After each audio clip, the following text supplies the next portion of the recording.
O podcast que você ouve agora é uma produção da Central 3.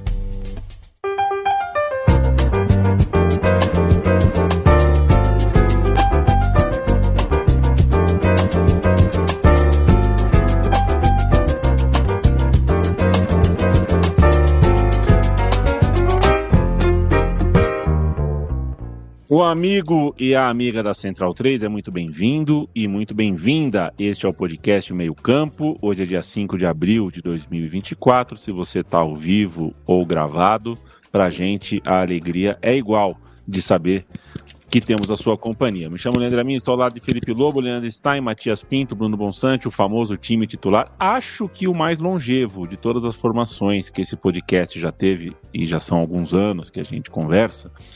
A gente já teve várias formações. Essa eu acho que é a titular mais longeva. Não sou um bom estatístico, mas não tenho provas, mas tenho convicções. Essa frase, será que vai estar nos livros de história, né? Essa frase, frasaça, né? Ô, Bruno Bonsante, dilema. Eu jogo um jogo de manager chamado Sport Manager. Motorsport Manager. Isso. E se tem lá as situações assim, dilemas. Kimi Raikkonen fez aniversário, ele quer fazer uma festinha. E você fala assim, dar festinha? Você ganha 5% de respeito das pessoas. Ou, não dou festinha, que é lugar sério. Aí você ganha a antipatia das pessoas, mas o seu chefe acha legal. Baita dilema, né? Que baita dilema a gente viu em Córdoba ontem, né? Você tem uma substituição, um jogador lesionou. Acréscimos de 8 minutos. O que você faz? Espera até o intervalo ou faz a troca? É difícil, um dilema bem inusitado. Tudo bem contigo? Tudo bem. No Futebol Manager eu sempre tento esperar até o intervalo. Eu não sinto estranho fazer substituição no fim do primeiro tempo. Mas em relação ao Kimi Raikkonen, a resposta é muito óbvia, né? Não coloca álcool na frente dele, né? Tipo, esquece. Você tá confundindo. Tô? Ah, não, é o Kimi Raikkonen. É o Kimi Raikkonen, Ah, sim. Então tá certo. Você tá falou certo. Kimi Raikkonen, não falou? Falei. Então Não, eu tô na cabeça que o Yamin tá jogando saves antigos, e aí eu tava pensando no Mika Hakkinen, que é um cara muito sóbrio, assim, né? Sim. Que faz até comercial de cerveja. Faz até comercial de cerveja zero, né? Cerveja sem álcool. O Kimi Raikkonen é o contrário de sóbrio. E ainda falta, né, um podcast de o boom das equipes dos pilotos finlandeses na Fórmula 1, né? Isso é uma coisa realmente impressionante. Hoje a gente vai falar bastante de Libertadores, começou a Libertadores. Eu não sei se vocês estão me ouvindo perfeitamente, espero que sim, porque aqui na minha imagem vocês estão dando uma ou outra travada. Então, se eu parar, alguém emenda, tá bom? Eu começo falando contigo, Mati. Seguinte, porque você está vestido de Rosário Central, né? A parte mais fácil de falar sobre violência no esporte, violência no futebol, é aquela onde a gente fala, o futebol não é uma ilha. O que acontece na cidade vai acontecer num estádio de futebol. Se você tem a quarta maior cidade do mundo, como é o caso de São Paulo, que parece Nova Delhi, que parece Tóquio, mas você não tem nem igualdade social, você não tem uma igualdade econômica, nem perto, você não tem quase nada daquilo que faz uma sociedade conviver em harmonia. É claro que tem violência. Rosário vive um momento horroroso do ponto de vista de saúde, de economia e principalmente de segurança. Rosário vive tempos horrorosos. A Argentina não está numa boa fase, mas especialmente o Rosário. O que a gente viu ontem em Rosário Central e Penharol não é só violência. Não é a violência de dois grupos de torcedores que se encontram. É gente, eu só consigo compreender dessa forma. É gente que está realmente num limite da vida em sociedade, que vê uma barra de ferro e joga. Aquilo ali facilmente poderia matar mais de uma pessoa. E até jogador, né? Tomou uma pedrada quase no olho aqui. O jogo em si fica eclipsado. O Rosário Central venceu o Penharol, mas a Libertadores começa, além de com outros casos, e casos que já são corriqueiros, que a gente tem visto, principalmente quando times brasileiros saem do país, mas esse caso de violência me assustou um pouco, até porque aqui no Brasil foi tratado meio como, mais uma pedrada aí, gente.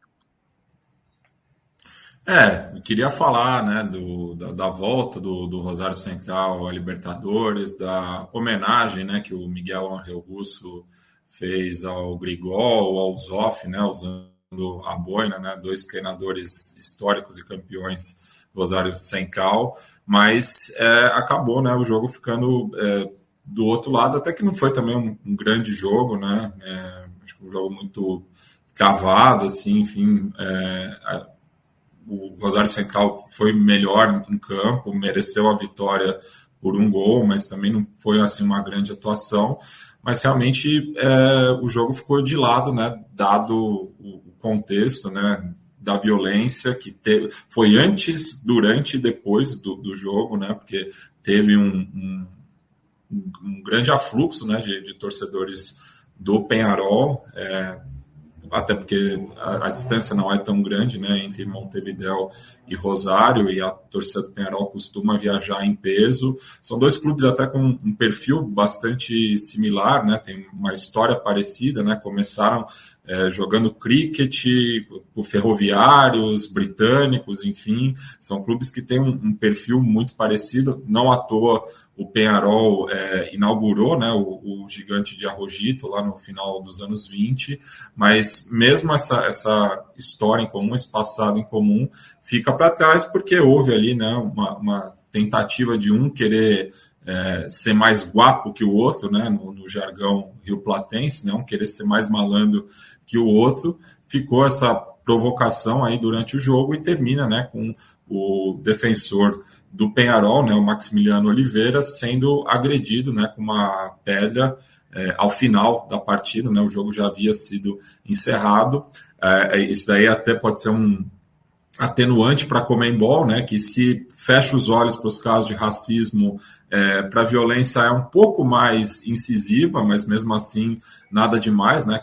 Cabe lembrar, por exemplo, que o Martin Silva, né, outro jogador uruguaio, foi agredido uma vez com uma pedrada pela torcida do Independiente numa Copa Sul-Americana, aquela mesma campanha, né, que o Independiente acabou sendo campeão em 2010, quando o Martin Silva defendia o Defensor Sporting, e não aconteceu nada, né? Os casos de violência também são empurrados para debaixo do tapete pela Conmebol, que parece que está mais interessada, né, em seguir com essas homenagens sem sentido para o pai do presidente, falecido há pouco tempo, que é a única parte do cerimonial que tem ocorrido assim, né, com uma certa veemência, enquanto que os casos de violência e racismo acabam sendo negligenciados e aumentam a sensação de impunidade, que no caso de uma cidade como Rosário, né, que até recebe a pecha de Chicago, Argentina, né, por conta do crescimento do gangsterismo, fica essa sensação de crescente, de que as autoridades não têm nenhum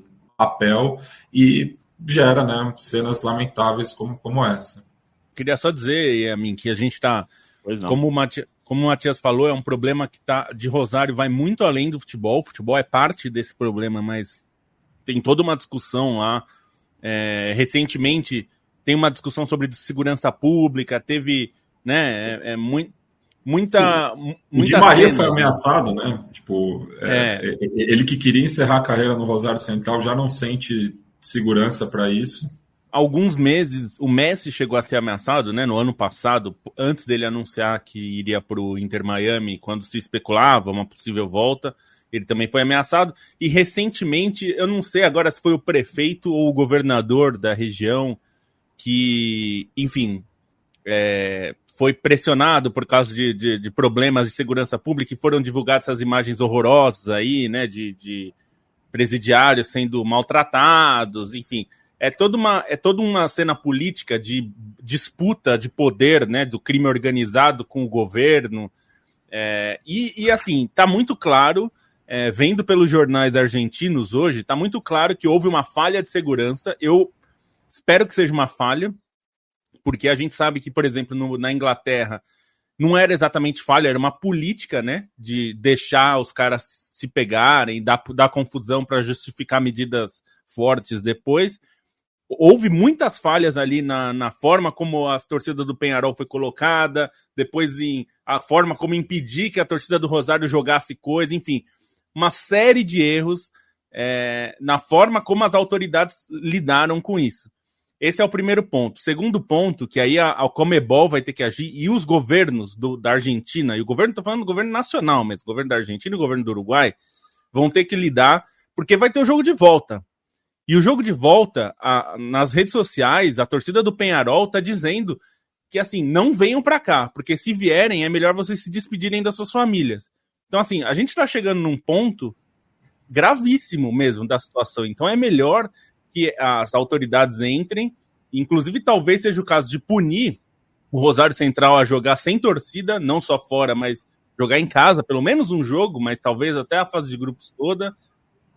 Enfim, porque é uma situação que as coisas estão escalando num ponto que, assim, não vai ser surpresa se nada for feito, se houver uma morte. Não vai ser surpresa. E lembrando, né, que no campeão del siglo, a torcida do Palmeiras passou, né, por aquela situação em 2017, né, é um estádio também que não oferece, né, segurança plena, né, para as torcidas visitantes, né, até porque é um estádio de difícil acesso, né, ele fica quase na saída de Montevidéu, então tem essa questão problemática para os forasteiros, né, pegando emprestado o título do livro do nosso amigo Rodrigo Barneski.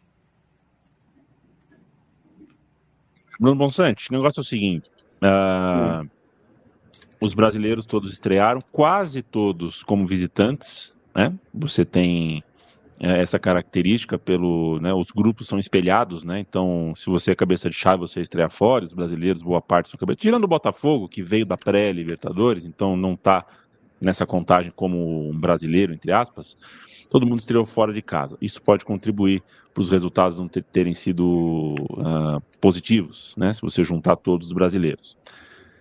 Além disso, a gente ainda não começou o Campeonato Nacional, então muitos times ainda não testaram de verdade os seus trabalhos.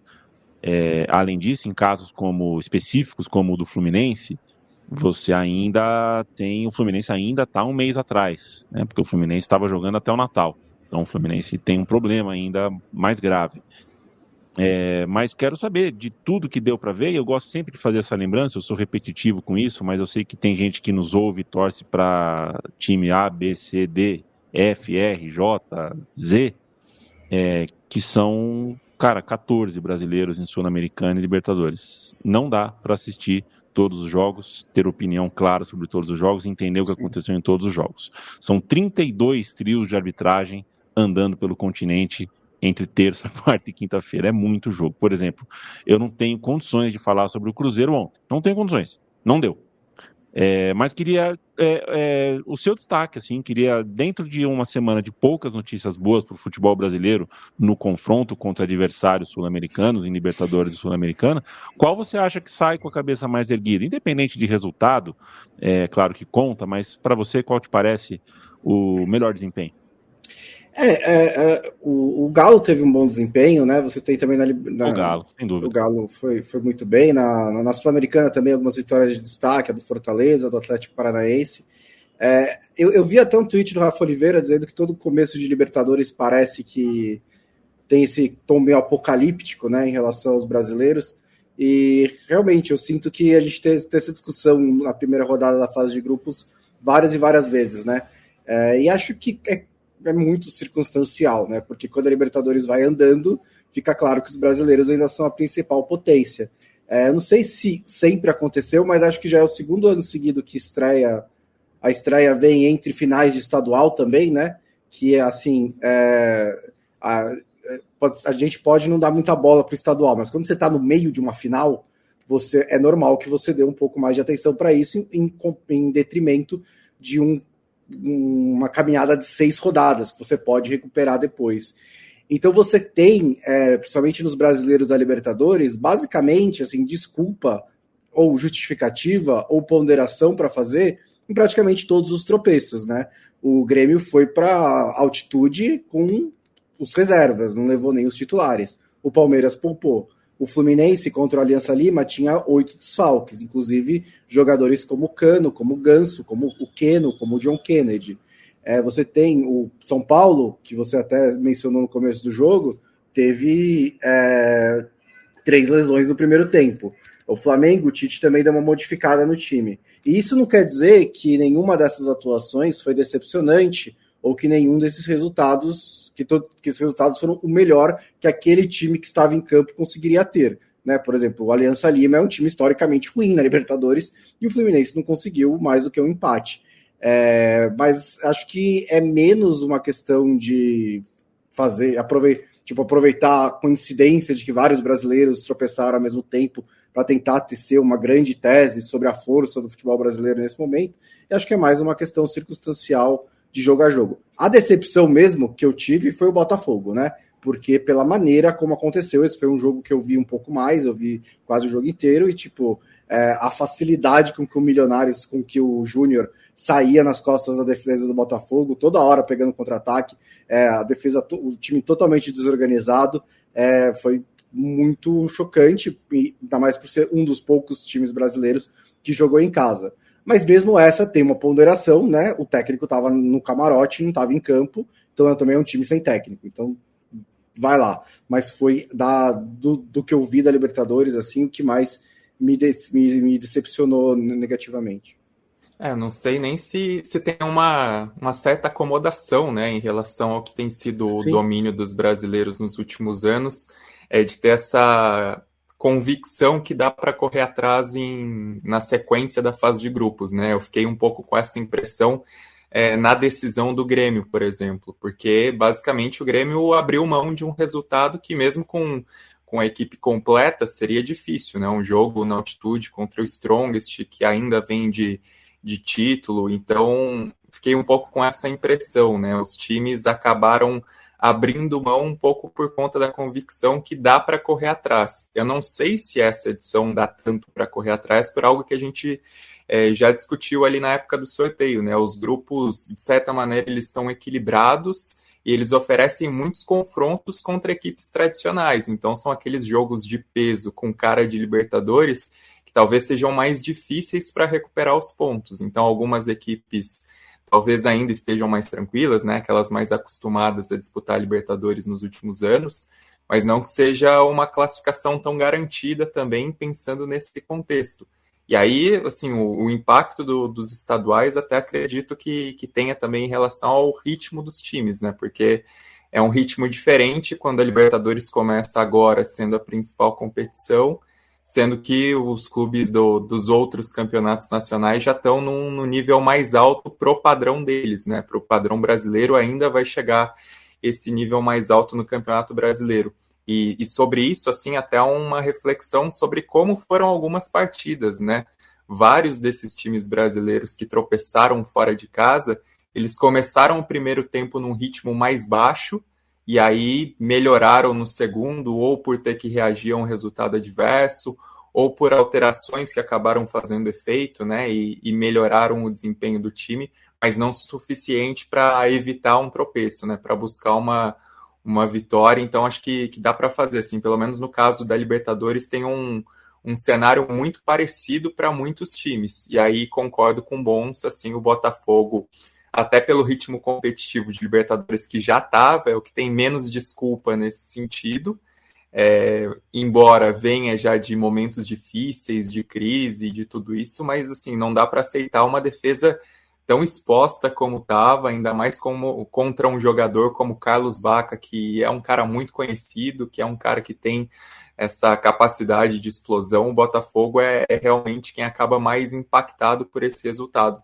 Mas, no geral, assim, dá para recuperar, embora talvez seja uma fase de grupos da Libertadores mais capciosa para os clubes brasileiros do que geralmente é por conta dessa estrutura dos grupos, né? Por conta de como ficou esse chaveamento. E a gente pode dividir, né? São 7 brasileiros, né, que estão disputando a fase de grupos. 4 deles ou jogaram, né, com time mistos ou completamente reservas por conta da final dos estaduais, né? Grêmio, Palmeiras, Flamengo e Atlético Mineiro. E os outros 3 jogaram com o que tinham de melhor de disposição, né? Casos de São Paulo, Botafogo já citado, e o Fluminense, né, sendo que São Paulo e Fluminense jogavam de visitante. No caso São Paulo, provavelmente o jogo mais difícil do grupo, né? Eu acho que o Tajeres está no melhor momento do que o Barcelona de Guayaquil, enquanto que o Fluminense tinha um jogo mais acessível, né? Acabou vacilando, até pensando no retrospecto recente da Aliança Lima na Libertadores, né? Um time que raramente vence, né? E foi melhor do que o Fluminense em boa parte do jogo, enquanto que o São Paulo teve, né, teve um cataclisma, né? Perdeu 3 jogadores por lesão ainda no primeiro tempo, e daí teve, né, essa decisão que o Yamin até brincou no começo do programa, né, que eu acho particularmente que foi acertada do Carpini. Não estou entre aqueles que acham que ele tinha que ter feito a substituição, porque até no segundo tempo o time melhorou, né, com as substituições que ele fez ao longo da partida, e o gol em si, né, o primeiro gol do Tajeres, eu não acho que o gol tenha sido por conta da superioridade numérica. Eu acho que foi um erro de marcação, tanto até que o jogador adversário, né, que marcou o gol, que abriu o marcador, ele estava próximo do Diego Costa e do Wellington, né? Os dois chegaram atrasados na marcação, ele ficou entre os dois e conseguiu concluir a jogada com muita rapidez, né? Então acho que não é daí que veio a derrota do São Paulo. Mas no caso da Argentina, né, dos clubes argentinos, né, e tivemos confrontos entre Palmeiras e São Lourenço e São Paulo e Tajeres. O calendário argentino esse ano também está todo atrapalhado, né? Porque tem a Copa da Superliga, que vai ter essa penúltima rodada agora no final de semana. O próprio Tajeres volta a campo amanhã, né? Às 9h30, até para dar aquelas 48 horas, né? O jogo ontem começou às 9 da noite, vai jogar nesse sábado às 9h30. Porque a Argentina vai parar, né, o calendário durante a Copa América, porque é um grande objetivo, né, conquistar o bicampeonato da competição nos Estados Unidos. Então, por isso, tanto a Copa da Superliga quanto a Superliga vão ser bastante concentradas no primeiro semestre. Então, tipo, os clubes argentinos estão chegando, a sua maioria, a 14ª partida nesse final de semana, porque são 13 pela Copa da Superliga, mais uma rodada da Copa da Argentina para a maioria deles, né? Então, isso acho que também não serve muito de desculpa para os clubes brasileiros em termos não da competitividade, mas do desgaste, né? Eu acho que é uma das raras oportunidades que os clubes brasileiros chegam com o mesmo número de jogos que os seus pares argentinos no começo da fase de grupo da Libertadores, porque por conta do calendário brasileiro ser mais inchado, acho que só a Colômbia, que tem um calendário tão cheio quanto o nosso, raramente os clubes brasileiros chegam com a mesma quantidade de jogos que os seus adversários. Você quer falar alguma coisa, Lobo? Que eu vou fazer uma pergunta para você, para fechar a Libertadores. Não, eu só ia comentar 2 coisas. Primeiro, espero que a tecnologia que fez o Textor ficar muito rico, né? Como ele mesmo disse, tenha sido usada no jogo do Botafogo, né? Porque o time tomou um vareio. O Júnior é um bom time, né? Não é que tomou um vareio de um time horroroso. Acho que o Júnior normalmente é um time que briga. Redondinho, né? Tem o Baca, né? Tem times bons, tem jogadores bons e tal. Não é que é um time que, né, não faz frente para ninguém. Mas o Botafogo foi absolutamente ridículo, né? E o Textor, assim, me incomoda muito, viu, Yamin? A gente até não falou muito disso, porque eu não queria ficar... Eu também não queria ficar dando muito palco para esse tipo de coisa, porque eu acho que aqui a gente bate muita palma para louco dançar. E o Textor tá se mostrando um fanfarrão. Porque, assim, quem tem provas, se ele tivesse provas ano passado, ele já tinha entregue às autoridades. Ele tá falando de provas e provas e provas, e, assim, o que a gente sabe, assim, eu vou dizer o que a pessoa que eu vi apurar isso falou.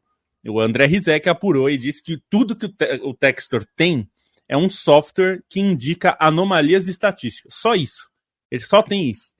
Esse software é usado de inteligência artificial para apontar indícios. E não é prova de nada. É só para, assim, quando é algo muito acima da média, né? Os erros ou alguma coisa muito diferente acima da média, eles batem assim.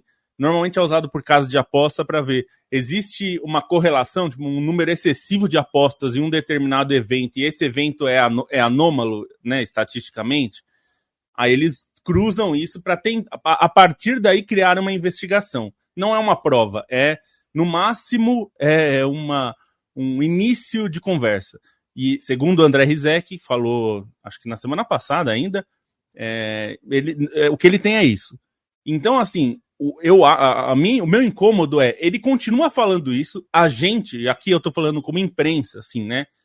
A imprensa dá voz para ele, as manchetes colocam as falas dele né, nos títulos, e ele continua sem provas. Assim, a gente parece que não aprendeu nada com a política brasileira dos últimos anos, que os caras falam absurdos para ganhar manchetes, e aí quanto mais você repete esse absurdo, agora já tem gente discutindo, os jornalistas não querem que investigue, é isso? E é evidente que não é isso. A questão é, quem fala sem provas tem que ser punido, porque o que ele está criando é caos. Ele quer criar caos como, né, uma forma de tirar o foco do time dele que fez uma bobagem, né? Então acho que esse é um aspecto. E a outra coisa que eu concordo com o Matias, que quem criticou a escolha do Carpini de não fazer a terceira mudança, sinceramente, não é muito esperto, eu acho. Porque, assim, você jogar fora uma alteração, faltando 8 minutos que seja, e depois ficar o segundo tempo inteiro sem poder mudar, é um risco muito grande. É claro que todo mundo quem olha isso agora, fala, e até na transmissão mesmo, o PVC ficou meio inconformado do Carpini não fazer. Eu acho que o normal é isso. Na maioria das situações não aconteceria de tomar o gol, né? Então parece que foi um grande absurdo. O Carpini tem culpa por outras coisas. Por isso aí é ridículo querer culpar o cara, né? Olha, Lobo, sobre o John Textor, eu concordo com tudo que você falou.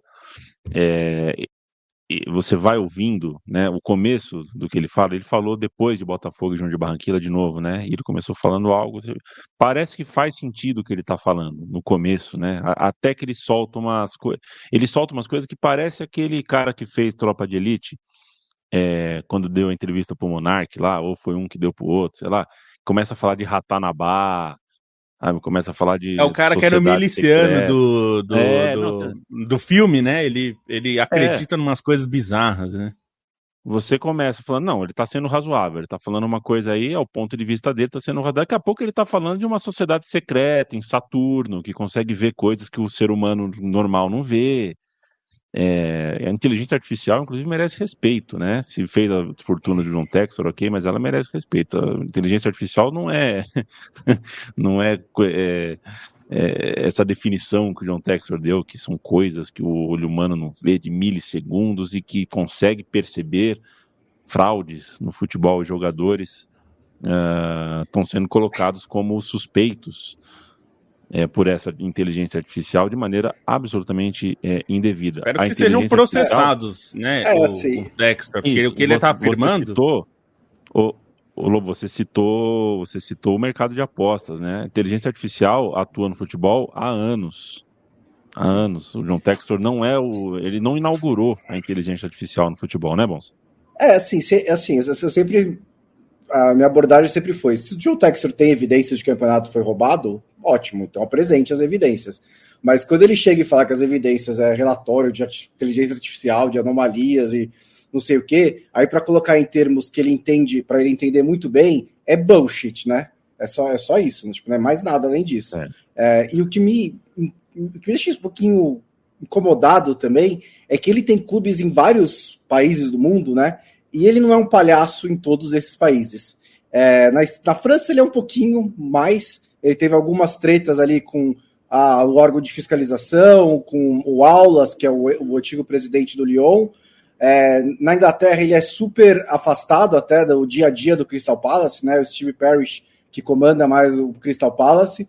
Mas no Brasil parece que ele olhou e falou, nossa, esses dirigentes são todos uns doidos, eu vou ser 2 vezes mais doido do que eles, né? Porque é essa a impressão que ele está passando. É que aqui tem um fenômeno que é torcida de dirigente. Não é muito comum isso no resto do mundo, né? Normalmente no resto do mundo eles são muito cobrados. Aqui ele foi recebido com festa, bandeira no aeroporto, É uma coisa que ele não vai passar em nenhum lugar do mundo, nem na terra dele. Se ele comprar um time de hambúrguer lá, não vai ter isso. Então, ele tá fazendo... E é uma palhaçada. Eu acho que os jogadores têm que processar, porque o que ele tá afirmando é que tem jogador de São Paulo que entregou pro Palmeiras para prejudicar o Botafogo. Olha o absurdo que nós estamos falando. Nós estamos falando de jogador de São Paulo entregar o jogo para um rival para prejudicar o Botafogo, que não é rival. É uma loucura. Uma loucura. Só quem não conhece a rivalidade de São Paulo e Palmeiras pode falar um absurdo desses, né? E num jogo também, né? Que o São Paulo perde o Lucas, né? Ainda no primeiro tempo, quando já estava sendo derrotado, ainda tem o Rafinha expulso, que não teria razão nenhuma, né? Para querer ser expulso, enfim, é um absurdo total, né? Absurdo tão grande, a mim, só para você já passar a bola, quanto a CBF divulgar a tabela detalhada faltando menos de 10 dias para o começo do Brasileirão. Sim. E a Série B nem cheira. Rafinha, que já foi expulso em 3 Palmeiras e São Paulo. O que será que a inteligência artificial de John Textor pensa da inteligência emocional de Rafinha em clássicos contra o Palmeiras? Jogo esse, o 5-0, o Rafinha saiu de campo falando pro quarto árbitro, né? O Klaus é palmeirense, o Klaus é palmeirense. Sobre o São Paulo, eu ia perguntar pro Lobo, mas a gente andou falando de John Textor, só queria fazer o registro, porque assim, a gente também escolhe aqui sobre o que fala, a gente tá numa tarde de sexta-feira, Libertadores teve jogo terça, quarta, quinta, né, então nem sobre o jogo do Flamengo, que foi terça, comecinho da noite, dá pra gente, né, talvez não vale a pena a gente se aprofundar muito, tem um empate do Palmeiras que também careceria de alguma avaliação, mas também já faz o seu tempo. O jogo do São Paulo foi ontem, então acho que até por isso a gente fala mais do jogo do São Paulo. E o supracitado por Matias Lucas Moura, primeiro que o jogo do São Paulo, eu acho que tem uma ironia fina muito boa aí, né? É muito inusitado, quase inédito, 3 jogadores se machucarem num primeiro tempo e você ter que tomar essa decisão que o Carpini teve que tomar com um time cuja decisão, cuja conversa, cujo principal debate é justamente se o James Rodrigues consegue jogar 90 minutos. O Carpini ficou com esse dilema na mão, né? Tudo que se fala sobre o São Paulo e James Rodrigues passa por isso. Ele consegue jogar 60 minutos, 70 minutos, 90 minutos? O Carpini provou pela decisão que ele tomou que não tem como cogitar o James Rodrigues jogar todo esse tempo. E na minha concepção, não acho que o trabalho acabou, né? Evito falar assim, o trabalho de alguém acabou, né? Porque a gente já viu muita reação no futebol. Mas que me parece que a volta do James Rodrigues ao elenco do São Paulo não fez bem para o técnico, me parece que não fez mesmo. Agora, o Lucas Moura dizer no vestiário da partida que o São Paulo não está com problemas porque classificou em primeiro no Campeonato Paulista, assim, já basta o processo eleitoral, a época eleitoral, para o Lucas Moura achar que eu sou idiota, né? O Lucas Moura, mais uma vez, ofende a nossa inteligência ao usar esse argumento, que o São Paulo ficou em primeiro no seu grupo da Libertadores e por isso o São Paulo não tem problemas. Vamos qualificar o debate, né? O Lucas Moura qualifica muito o futebol, né, brasileiro, ele joga muita bola, mas seja um pouquinho mais razoável, porque a gente não é trouxa, né, a gente não é idiota, que a gente não está aqui, embora concorde com o Bruno Bonsante, né, o John Textor encontrou no Brasil uma plateia que ele não encontra em outros lugares, então ele pode ser um palhaço aqui, porque aqui ele tem plateia, mas o Lucas Moura não precisa disso, até porque ele é um cara que faz a diferença em campo, é capaz de causar encanto em campo. Giovanni Lima Montenegro, um abraço para você, Edson Kaiser, Moacir Dalpiaz, Renan Silva Oliveira, o Zulu Nation, a gente sempre teve barba, cara. O Giovanni Lima Montenegro, a quem manda um abraço, lembra da grande, eu falei de manhã pro Matias Pinto sobre o paradoxo da espera do ônibus, né? Quanto mais tempo a gente espera o ônibus... também outro dia. Sim. Eu falo sempre que é muito bom. Quanto mais tempo você espera, menos tempo você vai esperar. Sim. Isso é é um paradoxo. Everton Rodrigues, um abraço para você. Ele concorda com o Stein sobre o Grêmio, que poderia ter conseguido um empate. O Nico conta aqui para a gente como é que foi o jogo do Cruzeiro, e ainda bem que eu não assisti, viu, Nico, pelo seu resumo. Um abraço. Francisco Pedrosa, nas saudações meio-campistas, ele pergunta: Clodoaldo ou Casemiro? Quem foi o melhor camisa 5 da seleção? Eu vou te dizer o Casemiro. Não porque o Clodoaldo não tenha feito o legado do Clodoaldo com a Copa de 70 é realmente especial, mas o Clodoaldo na seleção jogou numa posição que não foi a posição que ele jogou ao longo da carreira. O Clodoaldo não era exatamente um 5. Na Copa do Mundo foi colocado ali, funcionou, mas não era exatamente o lugar onde ele jogava. O Casemiro acho que é mais 5 do que o Clodoaldo num conjunto da obra. Naquela seleção tinha jogadores fora de posição, o próprio Piazza, por exemplo, né? Deu certo, o Zagallo mandou bem naquele time. Não, até porque acho que quem venceria essa discussão seria o Zito, né? Se fosse para escolher um, eu citaria o Zito, que não foi escolhido, e mesmo outros, assim, pensando em Mauro Silva, pensando em Gilberto Silva, acho que tem outras opções também. Felipe Melo. Deixa eu falar de KTO. Deixa eu falar de KTO com vocês. KTO.com é o endereço.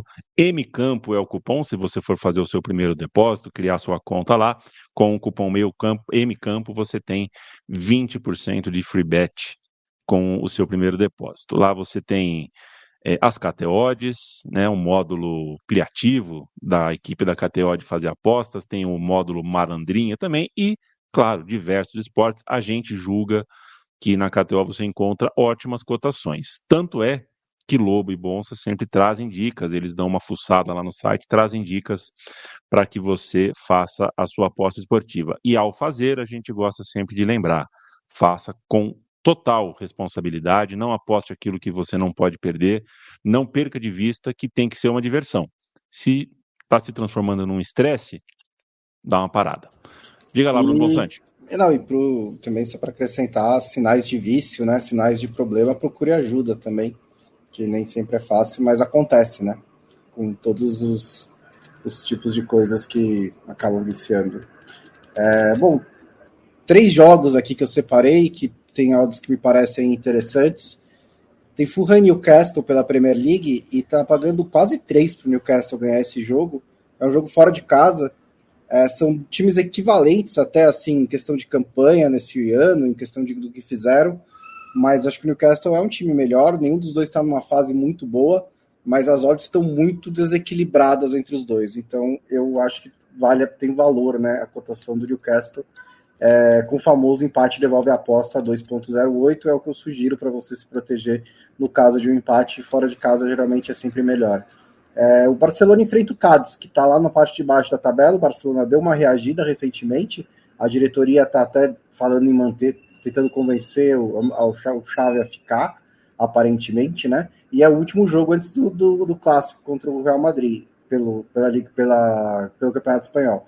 Então, assim, se o Barcelona não ganha esse jogo e o Real Madrid ganha do Mallorca, não precisa nem jogar o clássico, né? Então, o Barcelona tem que pelo menos se manter na distância que está agora. Ele está pagando 1,87 para o Barcelona ganhar esse jogo, que é uma cotação bem alta também. E para terminar, tem Juventus e Fiorentina em casa, dessa vez para a Juventus, né? A Juventus vacilou no fim de semana passado numa dica que eu dei, mas dessa vez em casa contra uma Fiorentina que está lá mais para baixo, não está no seu melhor momento da temporada, pagando 1,83. Eu também acho que é uma boa cotação. Vamos lá. Tem Roma e Lazio esse fim de semana, clássico da Cidade Eterna. É um clássico que empata muito, então 3,20 o empate, eu diria que vale a pena apostar. Como eu sempre digo, apostar no empate é a coisa mais tensa quando você está falando de apostas, porque o empate ele é frágil até o último segundo do jogo, né?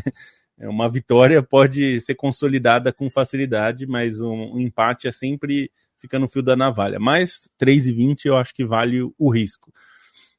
2 agora sobre gols. O Dinese vai receber a Inter e o Lautaro, que é o artilheiro do campeonato, para marcar um gol a qualquer momento do jogo, tá pagando 2,05.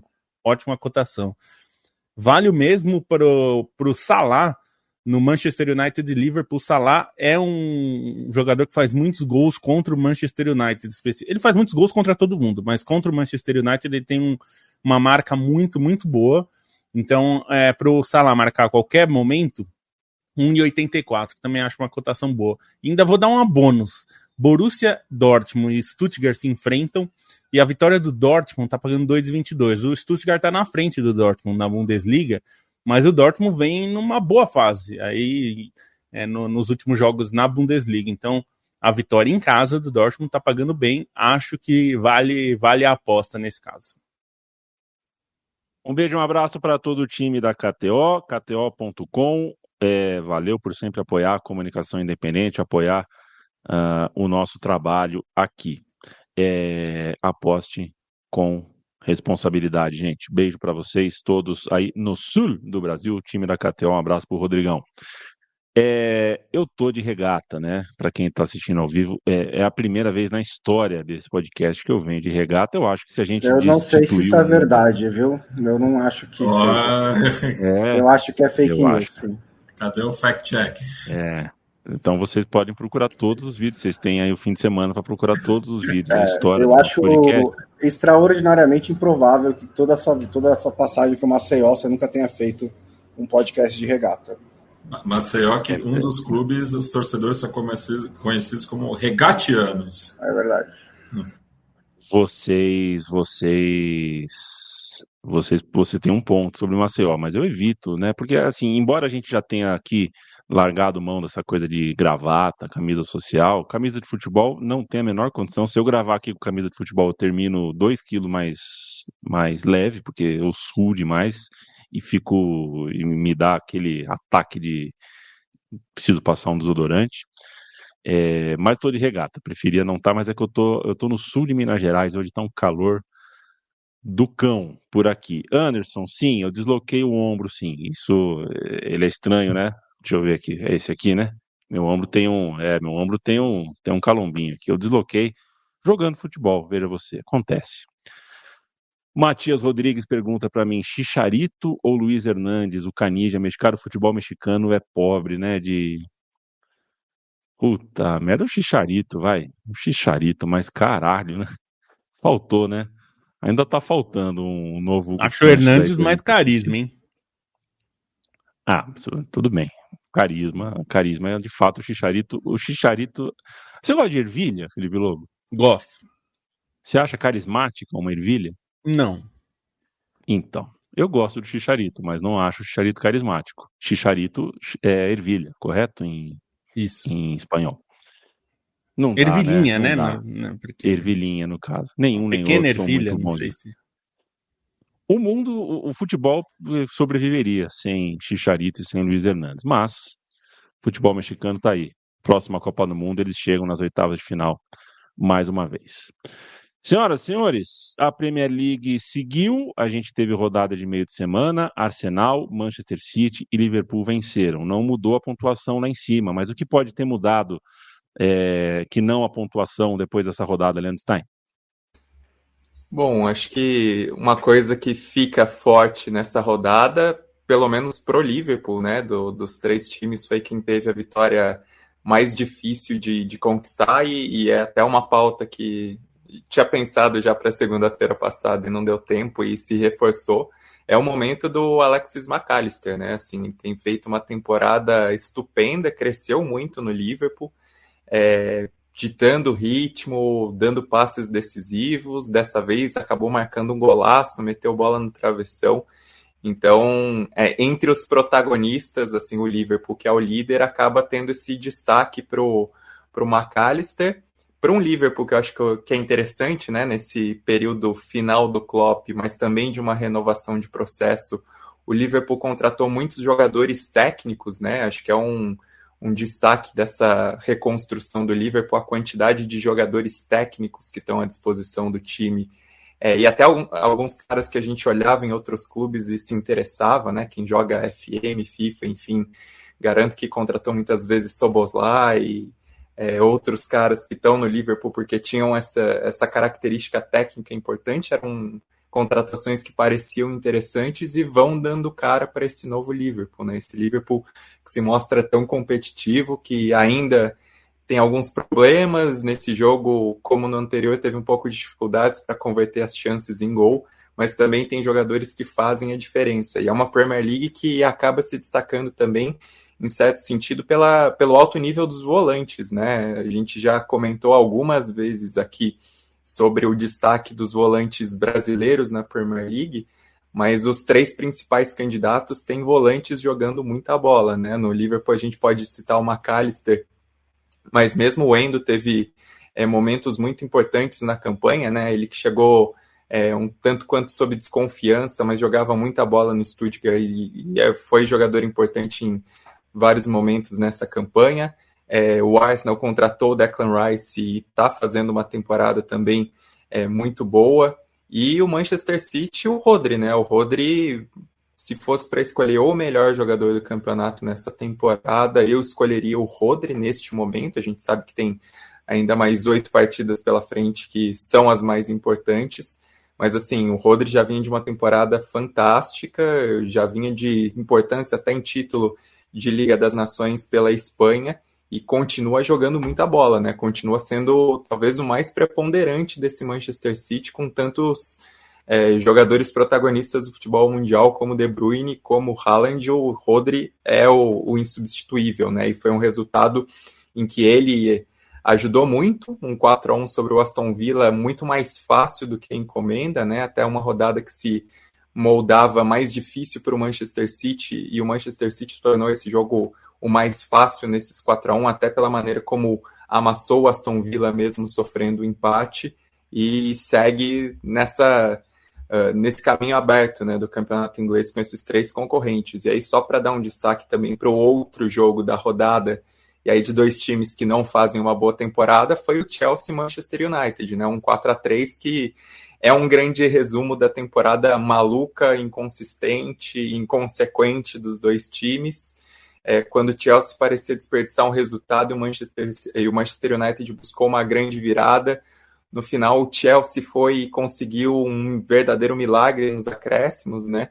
E aí, acho que dos 2 times, se dá para tirar um grande personagem, foi exatamente o personagem do jogo, né? O Cole Palmer, que parecia até uma contratação interessante do Chelsea, mas no meio de tantos nomes que chegaram, estava longe de estar na primeira prateleira. E é impressionante, né? Se a campanha do Chelsea é ruim na 10ª colocação, ela seria muito pior sem o Cole Palmer, que tem feito ótimas partidas, que é de longe o principal jogador do time, que está entre, sei lá, talvez os 5, 10 melhores da Premier League, e acabou decidindo esse 4-3 malucaço.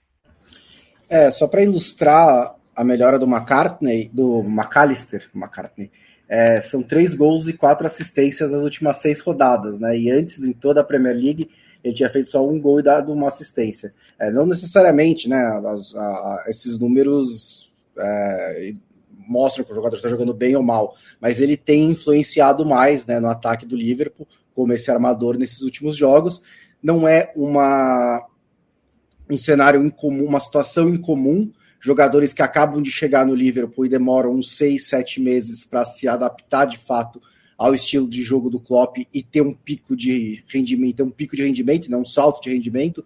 Vários jogadores já passaram por isso, o Fabinho, e outros jogadores também que chegam, precisam se adaptar às exigências do estilo do Klopp, ao novo time, e aí quando se adaptam, crescem. O próprio Endo também, quando chegou, parecia mais perdido e melhorou. O McAllister, inclusive, em janeiro, enquanto o Endo estava na Copa da Ásia, jogou como primeiro volante, né? Agora ele está jogando um pouquinho mais avançado, com o Endo jogando bastante como o primeiro volante ali, o carregador de pianos do time.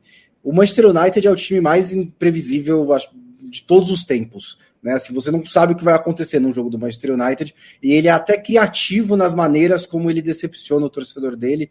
Assim, levar essa virada do Chelsea a 2 nos acréscimos, faltando 2 minutos para acabar o jogo, é bizarro. E ao mesmo tempo o Manchester United pode chegar contra o Liverpool no fim de semana e levar uma porrada histórica, ou talvez complicar o jogo e até arrancar um ponto. Eu não faço a menor ideia do que vai acontecer com o Manchester United. Eu só imagino que a experiência do Ten Hag, que eu já elogiei várias vezes e achei que fez uma boa temporada e que tinha mostrado um bom caminho para o Manchester United, mas essa segunda temporada foi tão decepcionante que eu não sei se eu manteria para a próxima, eu não sei se o Ratcliffe vai fazer isso também.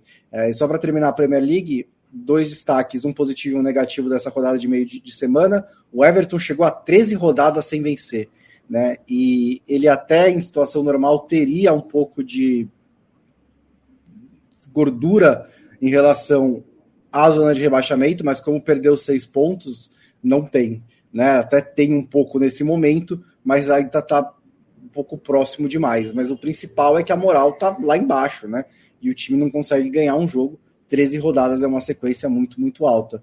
Por outro lado, o Bournemouth, de repente, está aparecendo lá na frente, né? Está ganhando os jogos, se não me engano, são 5 vitórias e um empate, e derrotou ou 4 vitórias e um empate, mas está numa boa sequência, derrotou o Crystal Palace e está começando a esboçar uma briga pela parte de cima da tabela. O Bournemouth do Iraola, né? Que é um desses jovens treinadores bem promissores, que veio com muita promessa, teve um começo complicado na Premier League, parecia que o Bournemouth ia ser um desses times do nível do Sheffield United, do Luton, do Burnley, mas sempre tinha ali de onde tirar, porque tinha um elenco mais qualificado, e agora isso está aparecendo. Um abraço para o Everton Bernardes, que de fato ele falou, concordo, bom, eu realmente não estou numa boa fase. É o outro Everton, é aquele da Inglaterra que vai construir, faz 15 anos que está construindo estádio, não constrói nunca, e dizem que é o time do Paul McCartney, que o Bruno Bonsante acha o terceiro melhor Beatle. Gozado. Francisco Pedroso, lembra do Dino Sani, dos Osman, conversa sobre volantes, né?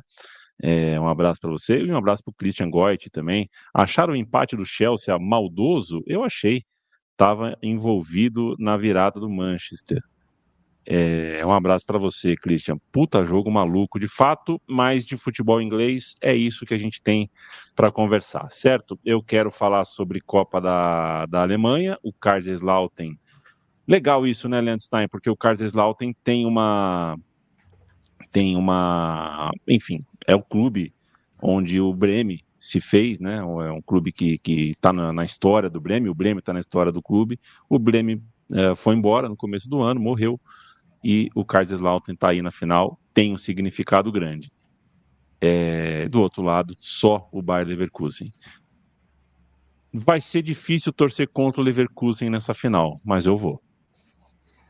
Mas assim, o Kaiserslautern acho que é uma baita de uma história, né? Tem isso do Bremen. A última vez que o Kaiserslautern foi campeão da Copa da Alemanha, em 96, o Bremen era justamente o capitão, numa temporada em que o Kaiserslautern foi rebaixado pela primeira vez na Bundesliga, e aí retorna em 97 e em 98 é campeão da primeira divisão, né? Aquela trajetória famosa. E é bastante bacana, assim. Eu tenho expectativa até de uma invasão da torcida do Kaiserslautern em Berlim, porque é uma torcida muito engajada, né? Uma cidade relativamente pequena, de quase 100 mil habitantes, e bate assim, números expressivos de média de público, né? Chega a média de público na casa dos 42 mil torcedores por jogo nessa temporada. Tem um estádio, inclusive, que foi construído para a Copa do Mundo de 2006, e é um clube assim, de muita tradição, até pela história do futebol alemão, né? Pela importância que tem.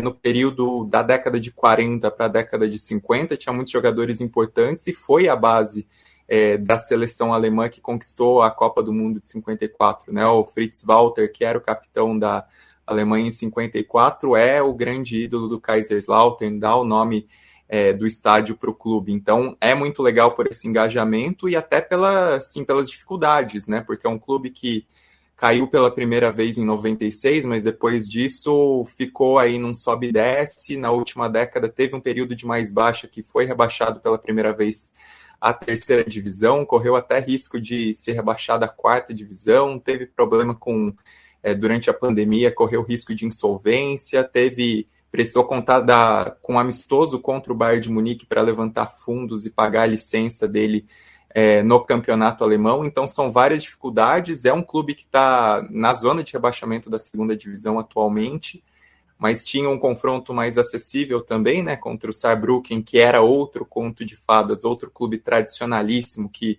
inclusive disputou a primeira edição da Champions, e nessa Copa da Alemanha eliminou o Bayern de Munique, eliminou o Gladbach, e já tinha feito outra campanha recente de semifinal de Copa da Alemanha, mas prevaleceu o Kaiserslautern e vai ter essa questão do apoio da torcida. Mas não tem como descartar o Leverkusen como favorito, né?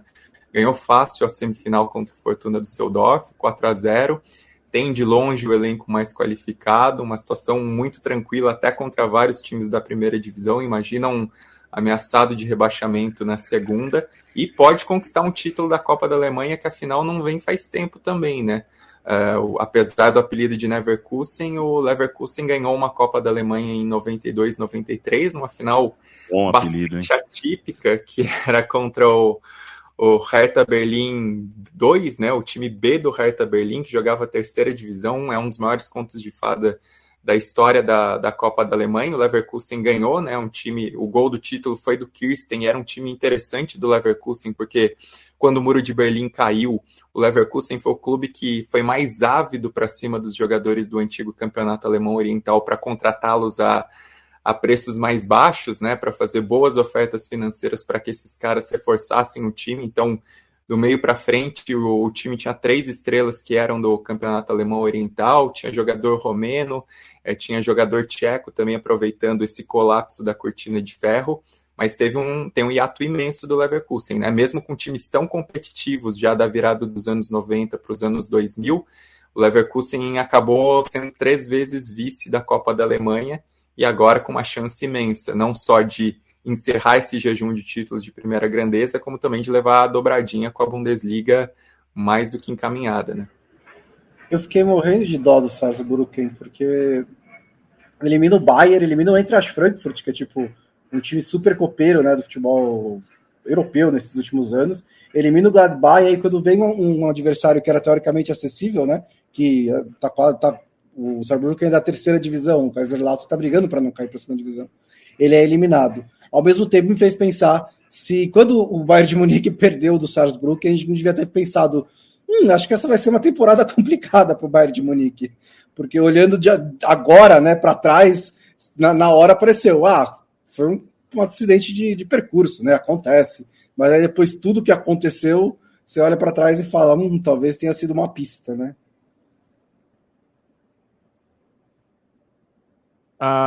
Os senhores e senhoras, a gente tem 57 minutos de podcast, a gente vai encerrar daqui a pouquinho a nossa edição, já marcando presença, já garantindo para vocês que a gente volta segunda-feira, comigo e com o Matias, no estúdio da Central. Sabe o que aconteceu, Bruno Bonsante?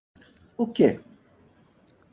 O computador morreu de vez. Eu vou te cantar ipsis literis a mensagem que eu recebi quinta-noite, eu na estrada, vindo para Minas Gerais, aí chega a seguinte mensagem. Cadê?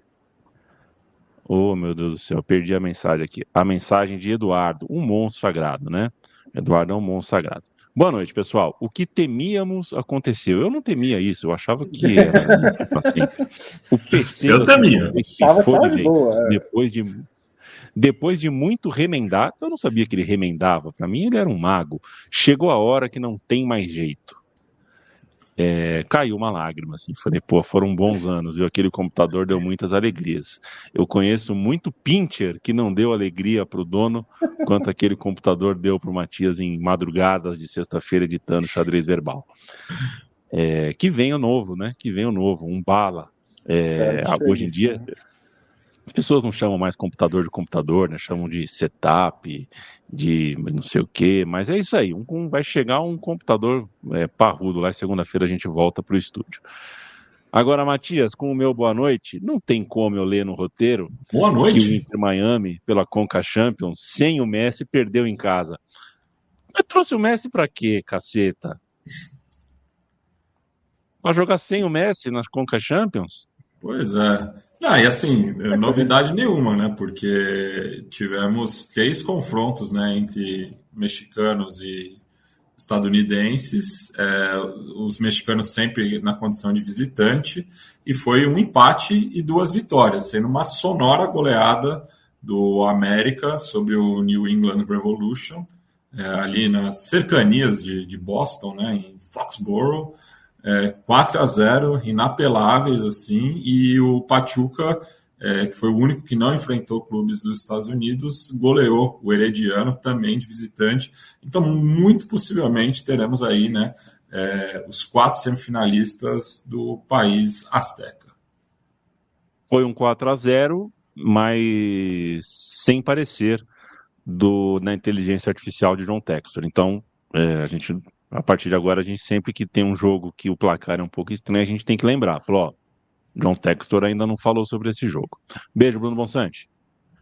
Um beijo, até segunda-feira. Se Deus quiser. Semana para todo mundo. Exatamente, é o que a gente pretende. Até porque, né, esse é o mês que caiu dia sexta-feira, é o 5º dia útil do mês, né?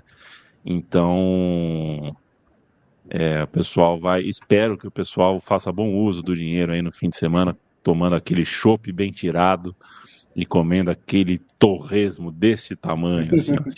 Se quiser comer outra coisa, que coma também. Beijo, né?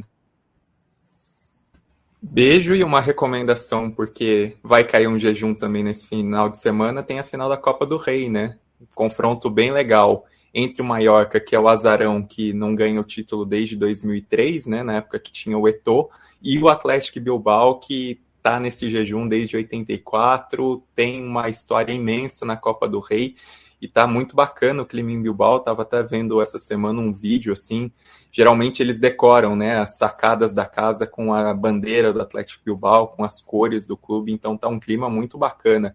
E um time que teve vários vices nos últimos anos, né, até contra a Real Sociedad, mas também teve uma freguesia imensa recente em finais contra o Barcelona. Essa é talvez a grande chance do Athletic Bilbao, também pelo momento bom, né, do time do Ernesto Valverde, que está fazendo uma grande temporada paralelamente em La Liga. E um beijo para você, Felipe Lobo, o moço por trás da próxima fase. Tchau, tchau. Tchau, tchau. Já deixo o convite, porque saiu ontem um vídeo sobre a história do Atari 2600, que é o Atari que a gente conhece aqui no Brasil, e tem a história de como ele chegou no Brasil, que no meio de uma indústria de clones que existia no Brasil. Então é boa a história, vale olhar lá. E para vocês, que você falou do 5º dia útil... Mas pera, que tipo de clone? Tipo Star Wars, episódio 2, assim? É, quase isso, só que de eletrônicos. O Brasil, nos anos 70 e 80, por causa do protecionismo da ditadura, criou uma fábrica de clones. Mas eu explico isso lá no vídeo. E para quem... Você falou do 5º dia útil, eu lembrei, assim, estamos aqui em processo de... Estamos pensando nos nossos próximos passos aqui. Então você, que é nosso ouvinte, gostaria de fazer um convite de você nos mandar sugestões do que você gostaria de ter para ser nosso membro aqui, fazer parte do nosso clube. Então, a gente está ainda especulando essa ideia, então eu gostaria que você, que nos ouve, mande mensagem para a gente, ou no meio que for, o que você gostaria de ter. Então, a gente se vê na segunda-feira.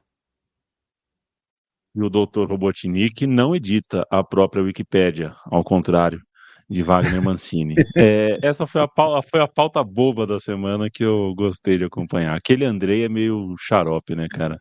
Esse é xarope, cara. Esse Andrei... eu fico imaginando, Wagner. Teve uma vez, o Matias, estouramos o tempo, mas vamos andar mais um pouquinho, eu tô de regata mesmo, que eu tava brincando com um amigo meu santista, o Renato, né, Futeblog do Renato, e a gente tava inventando umas coisas, assim, ele falando, não, porque o Paulinho Kobayashi não sabia andar de bicicleta. Aí eu falei, por isso que o Sérgio Guedes um dia no treino lá levou um triciclo. Mas esse triciclo, o Pepe tava visitando o clube, o Pepe pôs fogo no triciclo, como se uma fanfic em cima da outra, assim. E passou, sei lá, uns 4 meses, apareceu uma mensagem do Maurício Cupertino. Isso é mentira, jamais dei bronca no Macedo. O Macedo era muito meu amigo. Ele não percebeu que era uma feira. Ele deve ter colocado Maurício Cupertino no search, né, do Twitter. Procurou. E tava lá. Mas no fim das contas, a 0 Hora até foi atrás, né? O Wagner Mancini escreveu mesmo para a Wikipédia. Escreveu mesmo. Ele tem alguma bronca com São Carlense, né? Porque tá revoltado. Porque ele parece meio revoltado com algo muito simples, né? Tipo, mentira, mas assim, tipo, o que mudou na sua vida, né? Mas eu acho que a Wikipédia não permite que você, tipo, mude as suas próprias informações, porque senão, né, eu posso fazer a minha página dizendo que eu sou imperador intergaláctico, tipo. Então acho que precisa ter uma fonte para corroborar, acho que por isso que não mudaram. Em breve você terá na próxima fase Felipe Lobo jogando Futebol Manager com o Wagner Mancini treinando a São Carlense. Vamos ver. Essa é uma boa, hein? Essa é uma boa. E aí, ó, quem tá preparando um canal de Futebol Manager é Bruno Bonsante, hein? Então vocês fiquem ligadinhos aí. Fico feliz de saber. Em breve, Fico feliz de saber. Um abraço a todos. Segunda-feira a gente está de volta. Visite nossa cozinha. Essa semana o Som das Torcidas veio com uma edição nova sobre a torcida do Nacional do Uruguai. Matias Pinto e eu na co-apresentação. Semana passada o meu time de botão contou a história de Beckenbauer e Breme nos anos 80 da seleção. Eu e Paulo Júnior na co-apresentação, Leandro Stein no roteiro. Central3.com.br. Muita coisa lá e há 12 anos... abrindo o microfone só pra gente bacana, 12 anos sem falar uma merda de ninguém, 12 anos sem encher o saco de ninguém que toma a vacina, ou que quer que os outros tomem vacina, ou que divulga cientificamente a vacina e que fale sobre a pandemia com toda a honestidade do mundo e que não gostaria de ter virado famoso como virou, tá?